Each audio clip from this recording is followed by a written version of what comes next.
కుంటాల జలపాతంలో నిన్న గల్లంతైన ఇద్దరు యువకుల మృతదేహాలు లభ్యమయ్యాయి. నిజామాబాద్ జిల్లాకు చెందిన ఇద్దరు యువకులు అదుపు తప్పి నిన్న జలపాతంలో పడిపోవడంతో విహారయాత్ర కాస్త వారికి విషాద యాత్రగా మారింది. నిన్న సాయంత్రం గల్లంతైన యువకుల కోసం 11 మంది గజ ఈతగాళ్లు గాలింపులు చేపట్టారు.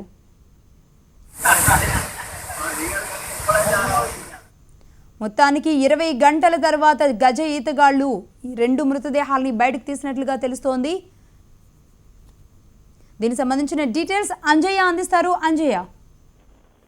లక్ష్మి, కుంటాల జలపాతంలో పడిన ఇద్దరు యువకుల మృతదేహాలు గజ ఈతగాళ్లు అన్వేషించి బయటకు తీశారు. ప్రధానంగా ఎవరైతే ఈ ఇద్దరు యువకులు ఫైజాన్ అన్సారీ నిన్న సాయంత్రం కుంటాల జలపాతంలో పడ్డారు. 20 గంటల తర్వాత గజ ఈతగాళ్లు విస్తృతంగా శ్రమించి, అదేవిధంగా అటవీ అధికారులు, మిగతా రెవెన్యూ అధికారులు కూడా, పోలీసు అధికారులు సంయుక్తంగా చర్యలు చేపట్టి వెలికితీత కార్యక్రమం పూర్తయింది. అదేవిధంగా మృతదేహాలను కూడా తల్లిదండ్రులకు అప్పగించారు. లక్ష్మి.